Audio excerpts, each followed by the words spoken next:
crews have been out all morning assessing and surveying some of the damage. We're seeing the magnitude of the winds this morning. Take a look at this. This is a metal beam that has literally been wrapped around this pole here that shows the force of the winds this morning. Police got this guy right outside the store where this all went down. He's 26 years old. Because of this suspect, this officer will never be able to hug his two children again. Good morning. We're hitting that 4-hour mark, and you see traffic still backed up here. We're at Chesterfield Airport Road. Look at this. It backs up for miles. We just got to confirm that this is a deadly crash here. My photographer and I were racing to the scene. We actually ran into a chunk of the car, and you can see the mangled mess. Good morning. The president is threatening to remove people living here illegally. The timing of his tweet, though, is very interesting because it was posted on the eve he's set to kick off his 2020 campaign. I told you at 5 we'd be watching this one closely, and new since 5 we've learned that this vacant property that sits on the corner of Grand and Shoto in Midtown, this will soon be a mixed-use development.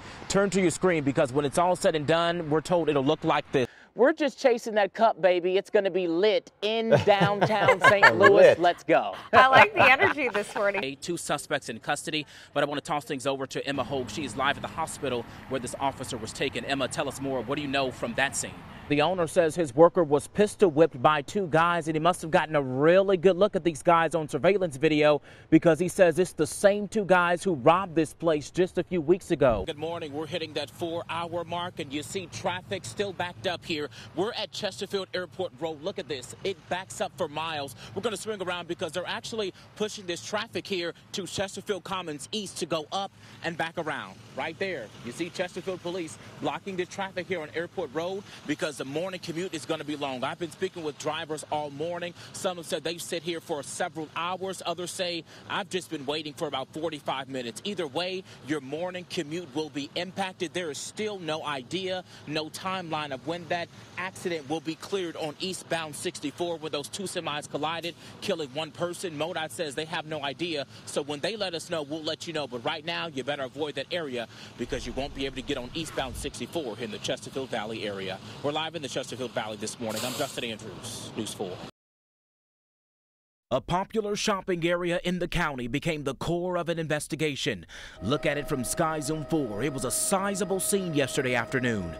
Police tell us they got the call of a robbery at the Schnucks with 2 suspects involved. Detectives say 1 suspect was stopped by Ladue police and told them she had an injury during a fight, and the officer called EMS. Right after, investigators say the officer tried to make an arrest. The suspect resisted, and then there was a struggle, and the officer shot 1 round at the 33-year-old suspect in the torso. Hear a loud pop.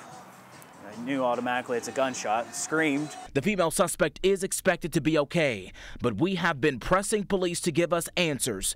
Was the suspect armed? Did the officer try to use a lesser force before firing the weapon? And what happened between the officer calling the paramedics and the shot being fired? That's something that I don't have a specific answer for now. Please also note that those most involved in this, we're still working on talking with them.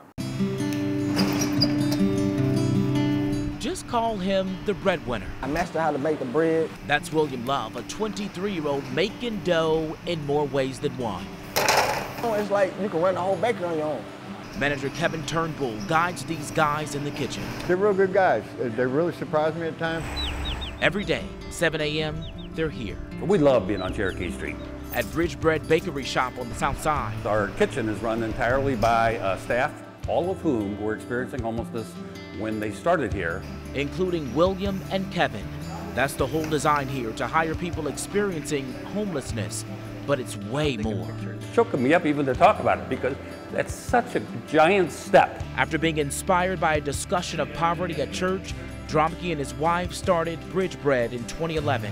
With his vision, he has been kneading these men into stability, not only giving them a job, but helping them find a home and transportation. Without him, I'd still, hopefully not, but I'd probably still be down at the homeless shelter. When you ain't got a job, it's bad. You know what I'm saying? You ain't got no money in your pocket, you can't do nothing for yourself. It's good to bring a little structure in your life a little bit. And you never know what's happening behind these doors, but it's good to know there's more than bread rising.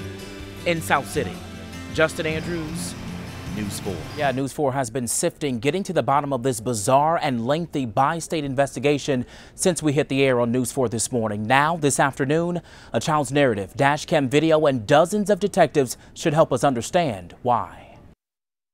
A shooting all the way in Jefferson City Tuesday night ends deadly in Bond County, Illinois. But it's what happened in between that 150-mile stretch that's wild. Well, we have to find out why it started, when it started. Illinois State Police are leading this investigation.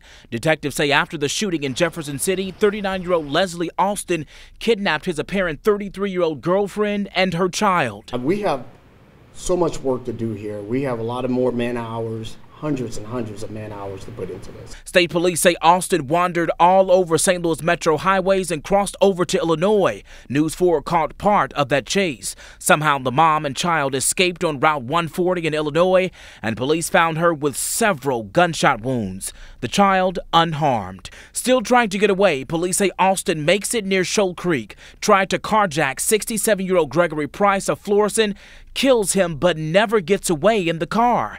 It all comes to an end when Austin runs into a dead-end road in Bond County, hops out of the car, and starts shooting at Illinois State Police. They return gunfire. Austin is dead, but unclear whose bullet killed him.